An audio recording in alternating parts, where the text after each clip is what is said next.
찾으셨을 것 같아요. 한번 같이 봉독하고요. 시작. 이르시되 내가 오늘 나라가 가까이 왔으니 회개하고 몸을 들라 하시더라. 예수님이 이 땅에 오신 목적, 또 이 땅에 오셔서 하실 이 내용이 이 안에 다 압축이 되어 있다 그랬어요. 그 때가 찼다. 어떤 때가 찼냐면은 바로 하늘을 우리가 맞이할 때가 됐다. 하늘을 소유할 때가 됐다. 그 하늘은 저기 있는 바깥에 나가 볼 수 있는 그 하늘이 아니고 성령 안에서 의와 화평과 기쁨과 희락을 누리는 그런 참으로 우리가 마음을 품어야 되는, 소원해야 되는 그런 아름다운 나라입니다. 요약하자면 하나님 자체예요. 하나님과 더불어서 우리가 늘 이 세상에 살더라도, 이 땅에 살더라도 하나님과 늘 가까이 하는 것이 하늘이다 그랬어요. 그런데 하나님을 내 심령에 모시고 살아갈 수 있는 길이 있다 하는 거예요. 그 때가 찼다. 그게 바로 예수 그리스도에 오셨던 바로 그 순간이라고 했어요. 그런데 맨 마지막에 그렇게 기록이 되어 있죠. 이 하늘 문을 여는 방식이 있는데, 여는 길이 있는데, 그는 회개하고 복음을 믿는 거다 그랬어요. 회개하는 거는 우리가 돌이키는 거라고 했어요. 완전히 돌이키는데, 먼저 내 자신에 대해서 깊이 알고, 내가 누군지, 내가 얼마나 죄인인지, 내가 얼마나 하나님으로부터 멀리 떨어져 와 있는지, 내가 얼마나 방탕한, 성경에 보면 그러죠. 허랑방탕한 그런 아들인지, 그 아들인지, 내가 얼마나 내 안에 가능성이 없는지, 내가 얼마나 문둥병자와 같이 병들었는지, 그것을 정확히 보고 또 내가 내 스스로 이 문제를 해결할 수 없다는 것을 인정을 하고, 그리고 오직 하나님의 은총에 엎드리는 것이 회개다 그랬어요. 하나님의 은총에 엎드릴 때 우리가 발견할 수 있는 것이 복음입니다. 지금 성경 전체 이야기를 좀 요약해드리는 거예요. 하나님의 은총에 엎드릴 때 우리가 발견하는 것은 복음입니다. 이 복음을 통해서 우리는 하나님과 화해하게 된다. 우리가 잃어버렸던 하나님의 형상을 회복하게 돼요. 복음을 통해서. 하나님의 형상이 우리 가운데 있어야 하나님을 우리가 모실 수 있는 거예요.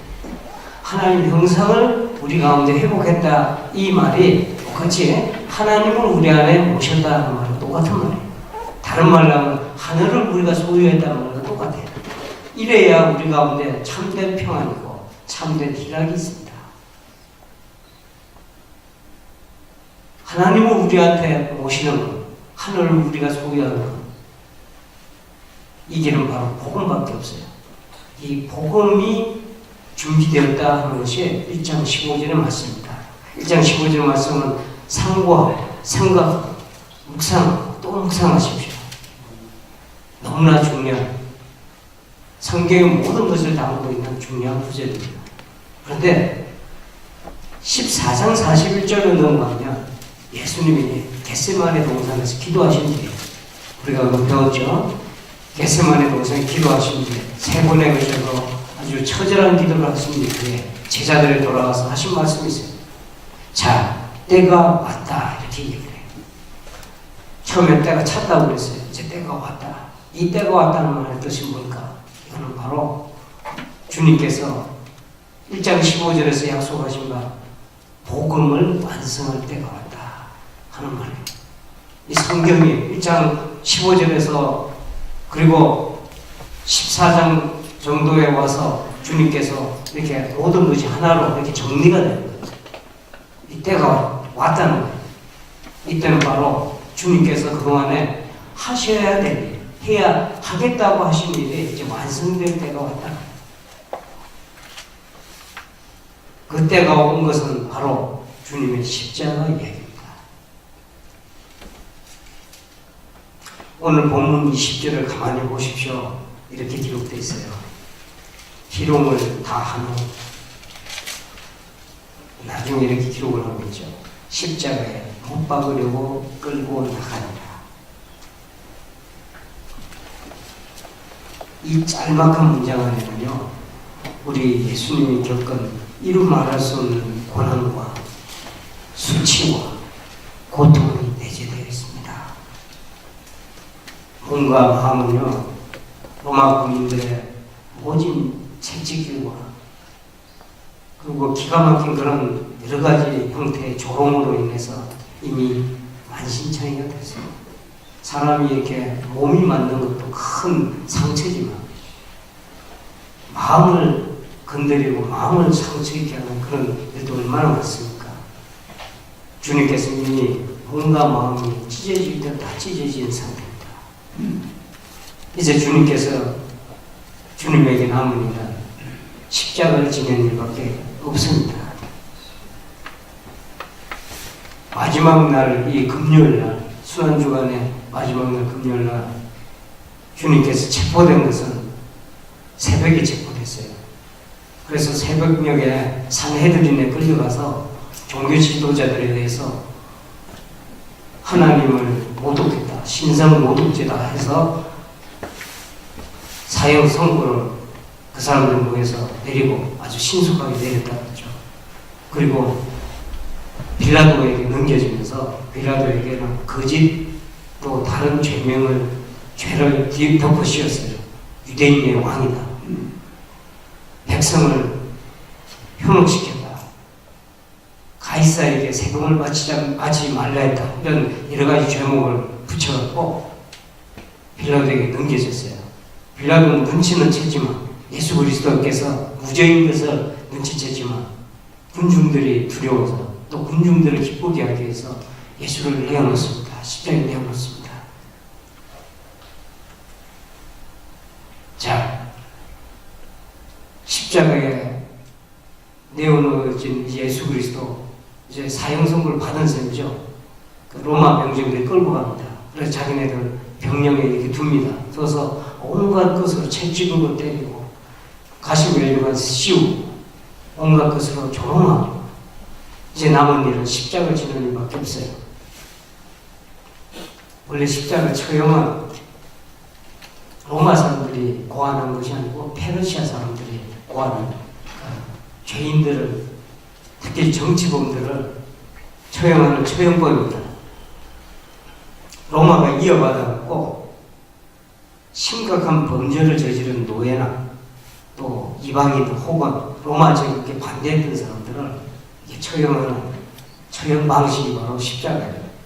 결코 우리가 지금 이렇게 목걸이를 걸고 다니고 이게 지금은 어떻게 그게 액세서리가 돼버렸는데 그렇게 할 수 없는 아주 처참한 처형 방식이에요.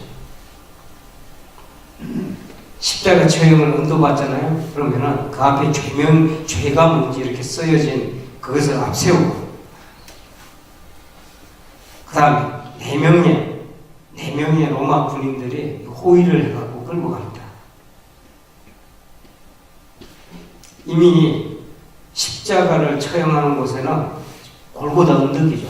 거기는 이미 이렇게 세로대는 이렇게 세워져 있어요. 다 세워져 있고 이렇게 죄인은 뭘 지고 가냐면 가로돼 있죠. 십자가 이렇게 가로로 된 거. 그걸 이렇게 지고 골고다 언덕까지 이렇게 걸어가야 됩니다. 그게 무게가 상당하기 때문에 정상적인 사람도 사실 회복하기 어려워요.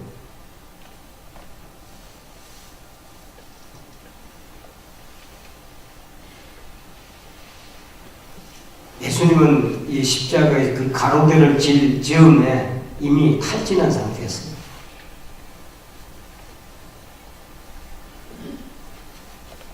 마침 여러분 잘 아는 알렉산더와 루포의 아버지 구레네 사람 시몬이라는 사람 시골로부터 와서 지나가다가 그 십자가를 대신 지게 됩니다. 예수님이 지지 못한 그 십자가를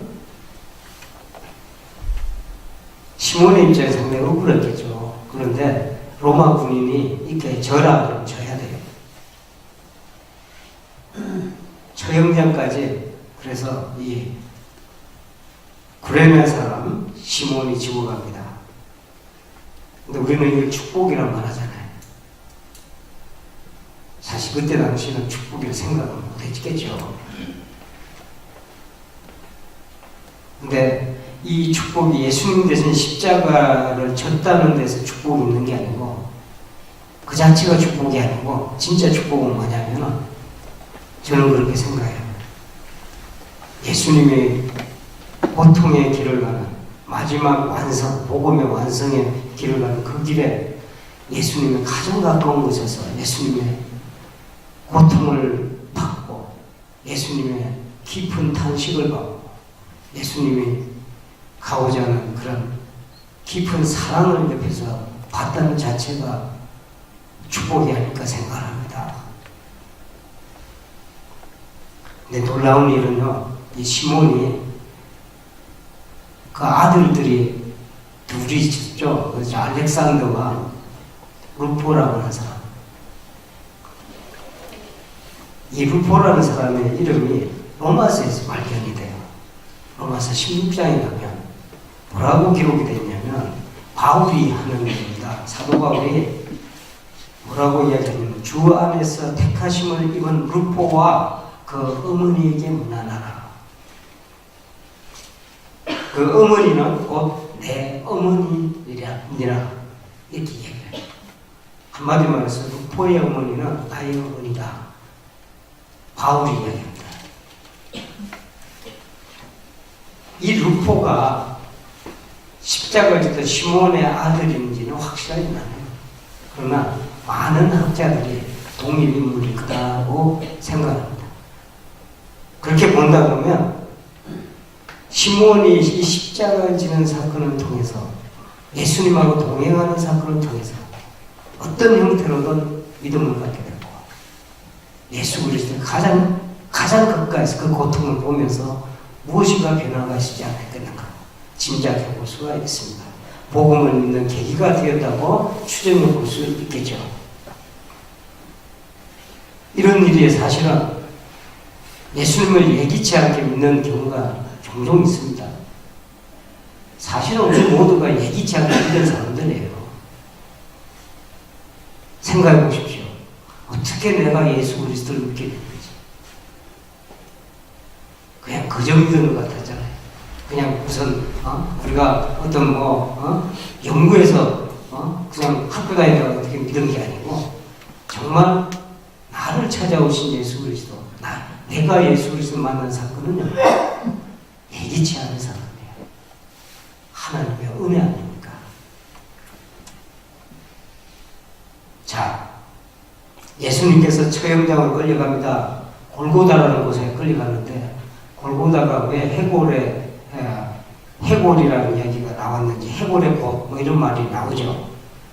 근데 대체적으로 그 지형이 해골처럼 생겼다고 해요. 그 생긴 모습이. 그럴 수도 있고 아니면 근처에 묘지가 많아요. 왜냐하면 처형장이 있었기 때문에. 여하간 옛날부터 공개 처형장이었으면 틀립니다. 지금은 그게 어딘지 잘 모른다고 해요. 지금 성지순례를 가보면 여기가 골고다입니다. 여기가 뭡니다. 여기가 뭡니다 하는데 다 짐작이지 실질적으로 역사적 사실에 근거한 게는 그렇게 드물어요.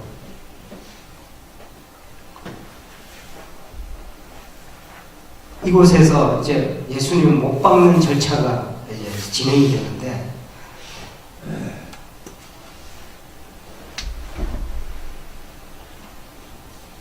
원래는 포도주에 몰약을 타거든요. 몰약을 타서 이제 먹여요.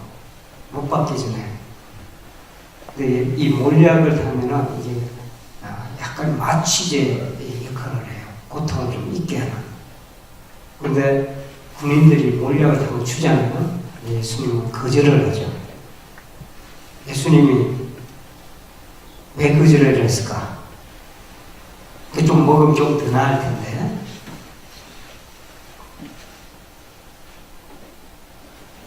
십자가 처형의 고통이 너무나도 크기 때문에 고통을 덜어주기 위한 일종의 배려입니다. 그런데 예수님이 이걸 거절을 하죠. 왜 그러냐면 주님은 하나도 남김없이 고통을, 십자가의 고통을 그대로 안기를 원하셨던 거예요. 조금도 회피할 뜻이 없었어요. 그 고통을 그대로 지고 가는 것이 당신이 이 땅에 오신 이유이기 때문에, 우리의 허물을 용서받도록 하기 위해서, 우리의 죄악을 깨끗하게 하기 위해서, 우리에게 평화를 주기 위해서, 우리에게 나음을 주기 위해서 예수님은 모든 고통을 남김없이 짊어지기를 원하셨던 겁니다. 예수를 십자가에 못 박았다. 오늘 성경은 단순히 한 줄로 요약하고 있습니다. 근데 이 한 줄이지만 이 안에는 고통 그 자체입니다. 생각해 보십시오. 산 사람의 손과 발에 대못을 박는다고. 여러분이 생각을 깊이 해보시기 바랍니다. 우리는 우리 손에 조그만 가시가 박혀도 아프다 그래요. 불편하다 그래요. 힘들다 그래요. 빼지 않고서는 견딜 수 없잖아요. 그런데 손과 발에 사정없이 못을 박는다고 생각해 보십시오. 그 고통이 어때겠습니까? 실로 상상조차 하기 싫은 그런 고통 아니겠습니까? 더욱이 그 상태로 십자가에 매달린다 생각해 보십시오. 십자가의 처형이요, 그냥 차라리 창으로 그냥 먼저 찔러서, 칼로 찔러서 죽여놓고 매달리면 고통이 없죠. 그런데 이 산채로 몸만 받고 매달아 놓습니다. 피가 그대로 다 쏟아져야 죽어요. 예수님의 십자가를 못 박을 때는 성경에 보니까 3시가 되어 있어요. 우리 시간표로는 오전 9시입니다. 오전 9시에 이 시각은 이제 태양빛이 점점 강해져 오는 시간입니다. 예수의 몸은 거의 벌거벗은 상태예요. 가진 상처가 노출된 상태이기 때문에 점차 강렬해가는 그런 태양빛은 온 몸에 박힌 못 이상으로 고통을 가져다 줍니다. 하나님의 아들 예수, 우리의 주님, 그분은 기꺼이 이런 고통의 시간을 하나도 놓치지 않고 그대로 감수하고 있었습니다. 예수님이 이처럼 처절한 고통을 겪으면서 우리의 질고를 대신 지고 우리의 슬픔을 대신 당하고 있었지만, 십자가 주변에 모여있던 사람들은 뭐라고 이야기했냐면요, 그는 징벌을 받아서 하나님께 맞으며 고난을 당한다 라고 생각을 했습니다. 로마 군인들은 예수님 옷을 나누기 위해서 제비 뽑기를 하는데 여념이 없었고, 무엇을 위해서 그 제비 뽑았는지 모르겠어요. 아마 기념삼아 간직하려 했는지 모르죠. 그런데 성경은 이미 오래전에 다윗을 통해 이 장면을 이미 예언하고 있습니다. 내 겉옷을 나누며 속옷을 제비 뽑나이다. 지나가는 사람들은 예수를 보면서, 이 십자가에 달리신 예수를 보면서 머리를 흔들면서 예수를 모욕합니다. 머리를 흔들면서 모욕했다는 이야기는 상대를 강하게 경멸하는 뜻이에요. 영국 사람들이 정말 경멸할 때 어떻게 이야기하냐면 말을 안 하고 이렇게 이거면 다 끝나요. 너는 도무지 대화의 가치가 없는 그런 사람들이에요.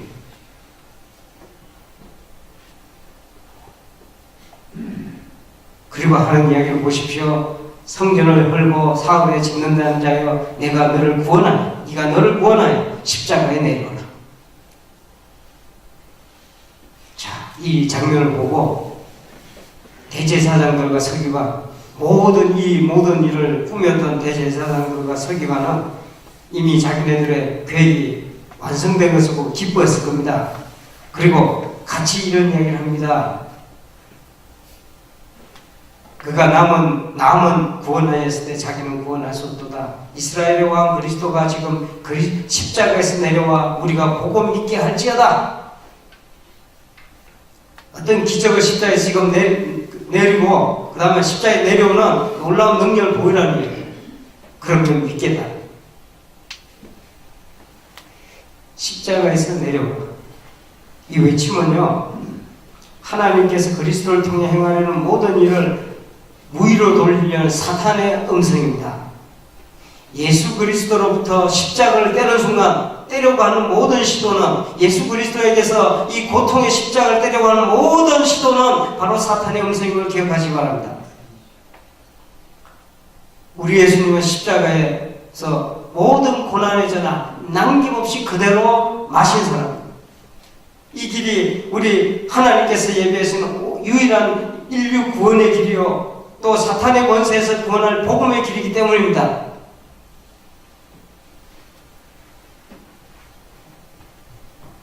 제 6시가 되면 몇 시간 흘렀어요? 3시간. 6시면 몇 시겠어요? 12시간. 온 땅에 어둠이 임하여 제 9시까지 계속하라. 몇 시간 동안 계속됐어요?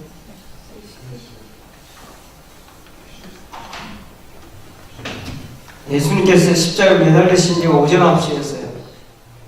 12시까지 지금 12시 사건이 전개되고 있는 거예요. 예수님께서 십자가에 돌아가신 시간이 몇 시인지 아세요? 오후 3시가 되고, 그 주님께서 몇 시간 매달려 계시고,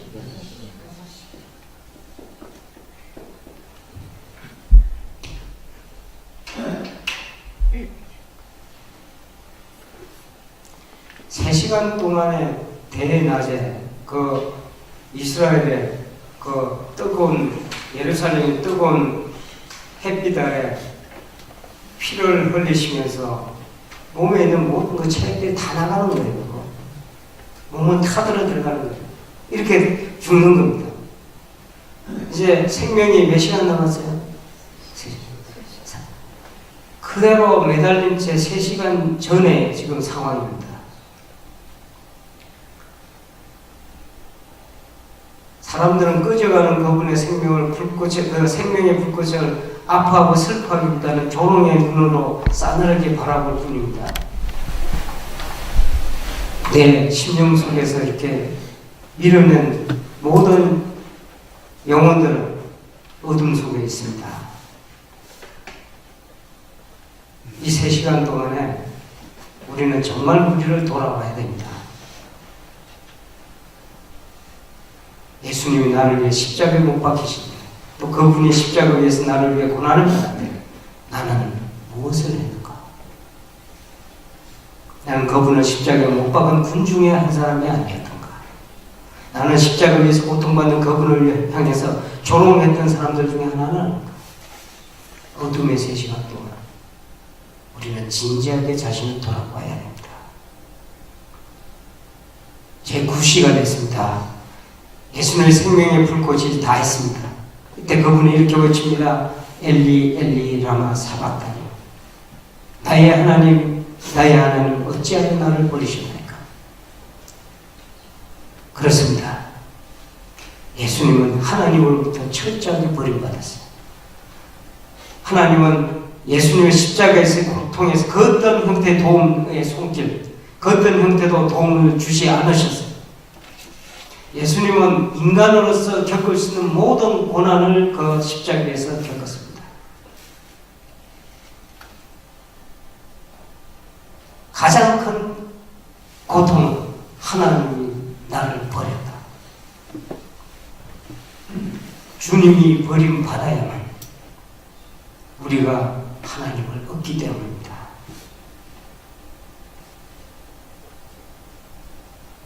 놀라운 일이 있어요. 엘리엘리라는 이야기를 하니까 선지자 엘리야를 부르는가 보다 이렇게 얘기해요. 멋대로 해석해요. 이 사람들은 예수님도 십자가도 엘리야 선지자도 제대로 이해하지 못한 사람들이에요. 우리는 이 사람들은 어리석은 사람들이라고 그냥 되게 어리석구나 하고 이렇게 한쪽으로 치워버리는 그런 그런 어리석음은 또 범하면 안 돼요. 무슨 이야기냐면 우리도 이런 어리석음을 범하고 살기 때문에 성경의 말씀, 주님께서 하신 말씀 깊이 생각을 하고 그분의 말씀의 의미를 깊이 우리가 들여다보려고도 안 하고 우리 멋대로 해석해서 결론을 내리는 일이 조금 늘 있는 일이기 때문입니다.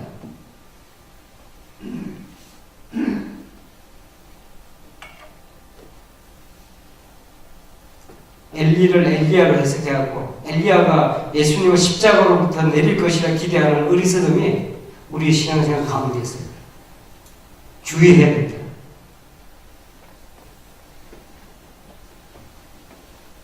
(37절) 다 같이 한번 읽어볼까요? 시작.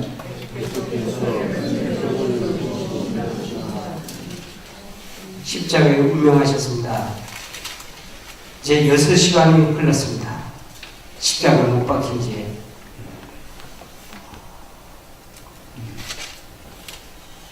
십자가에서 자신의 생명을 다하셨어요.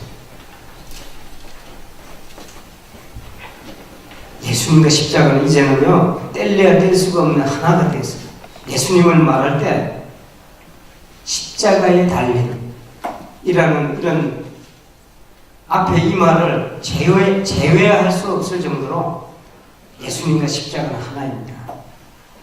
이렇게 십자가와 하나가 되신 예수님, 십자가에 달리신 예수님, 그렇기에 그분은 구원의 유일한 길이 되신 겁니다. 복음이 되신 겁니다. 십자가에 달리셨기 때문에 우리를 새로운 생명으로 인도할 복음이 되신 겁니다. 바울은 십자가에 달린 예수님에 담긴 그 복음의 깊은 진리를 깨닫고 이렇게 고백합니다. 내가 너희 중에서 예수 그리스도와 그의 십자가에 못 박히신 것 외에는 아무것도 알지 아니하기로 작정하였습니다. 그러나 내게는 우리 주 예수 그리스도의 십자가 외에 결코 자랑할 것이 없습니다. 예수님께서 십자가에 못 박히셨습니다. 숨지셨습니다. 그런데 이 소식은 우리에게 절망의 소식이 아니고 소망의 소식입니다. 주님께서 이루시고자 했던 1장 15절에서 이야기했던 그 가까운 하늘나라, 비로소 그 하늘나라의 문을 여신 겁니다. 보십시오. 성소 휘장이 위에서부터 아래로 쫙 찢어지는 그런 사건이 벌어졌어요. 아주 의미심장한 사건입니다. 성소의 휘장은요, 성소라는 것과 지성소, 하나님의 궤를 모시고 하나님이 임재하시는 장소의 그 지성소 사이를 구분하는 이런 커튼입니다. 대제사장은 1년에 한 번 이 휘장을 열고 지성소로 들어가서 백성을 위해서 속죄제를 드리는 것이 바로 이 휘장입니다. 이 휘장은 성소와 지성소를 구분하는 칸막이였어요. 예수님께서 십자가에서 숨을 거두실 때 이 휘장이 쫙 찢어졌어요. 예수님의 숨지심으로 돌아가심으로 이제 제사장이 아닌 모든 사람들에게 예수님께 직접 나아갈 수 있는 길이 열린 사건입니다. 하나님의 계시가 누구에게나 직접 드러날 수 있는 사실은 놀라운 사실이 이제부터 열린 것입니다. 하늘이 열린 겁니다.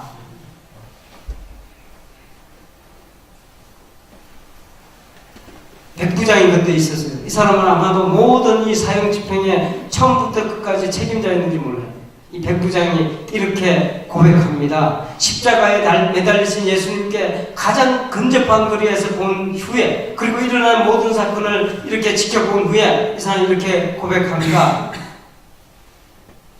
하나님의 아들이었다.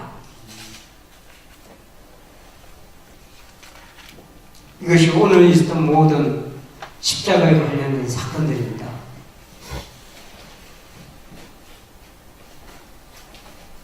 자, 오늘 특별한 시간을 좀 가지려고 그래요. 복음의 완성을 이루신 이 십자가 사건, 조금 이따 이 동영상을 하나 틀어드릴 텐데, 혹시 아이가 있거나 뱃속에 임산부라고 그러죠? 네. 이런 분들은 잠시 눈을 감고 안 보셔야 될 것 같아요. 귀를 막으시고 이렇게 주님께 십자가에 못 박히신 그런 장면들을 여러분이 잘 아는 패션 오브 크라이스트라고 그 부분에 우리가 동영상을 잠깐 지켜보려고 합니다. 묵상의 시간 가지려고 합니다. 지금부터 우리 전사 준비되시면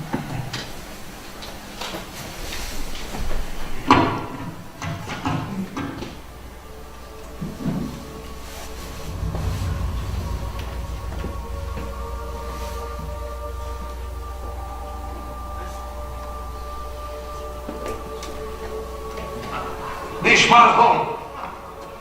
נוסף בדוויה בקיבוץ. קיבוץ. בעזרת שתיה.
십자가에 매달리신 우리 예수님,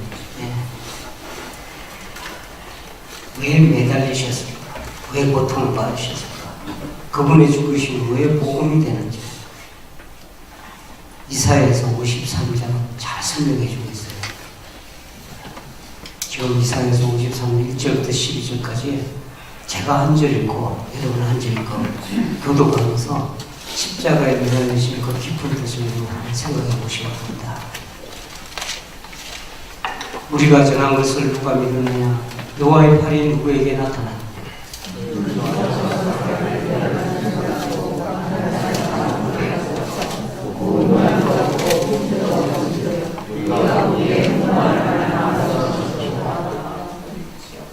그는 멸시를 받아 사람들에게 버림받았으며 간고를 많이 겪었으며 질고를 아는 자라 마치 사람들이 그에게서 얼굴을 가리는 것 같이 멸시를 당하였고 우리도 그를 귀히 여기지 아니하였도다.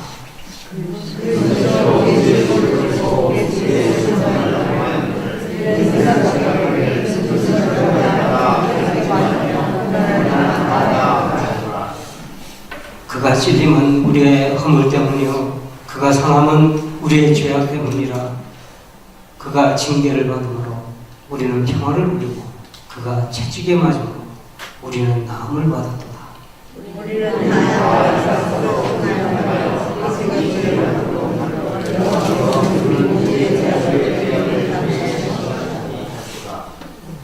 그가 곤욕을 당하여 괴로울 때에도 그의 입을 열지 아니하였으며 마치 도수장으로 걸려가는 어린 양과 털 깎는 자 앞에서 잠잠한 양같이 그의 입을 열지 아니하였도다.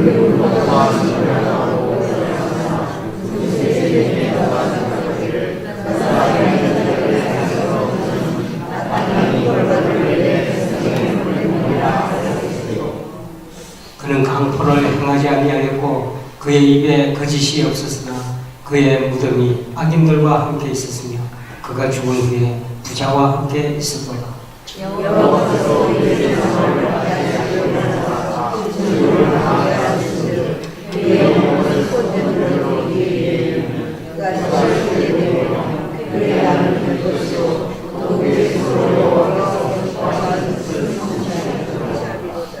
그가 자기 영혼에 수고한 것을 보고 만족하게 여길 것이라. 나의 의로운 종이 자기 지식으로 많은 사람을 의롭게 하며 또 그들의 죄악을 친히 담당하리로다.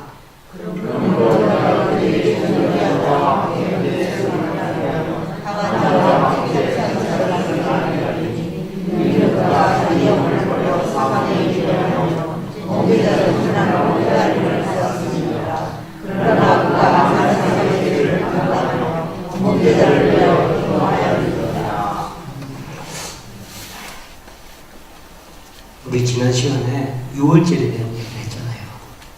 기억하시죠? 6월절에 대한 얘기. 6월절 계약이라고 했어요.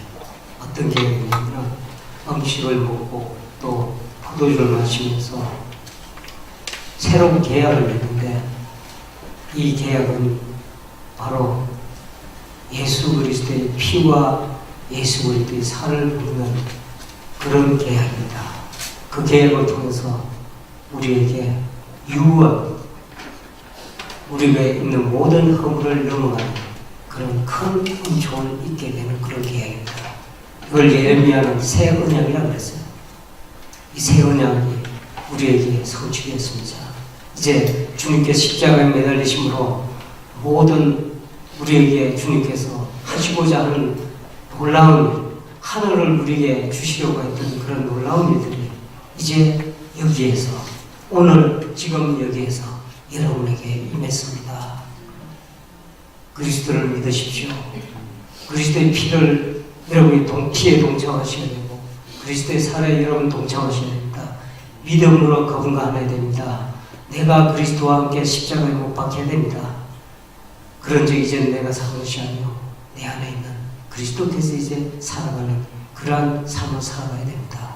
아무쪼록 이 삶이 여러분에게 평생 동안 지속될 수 있기를 주님의 이름으로 축원드립니다.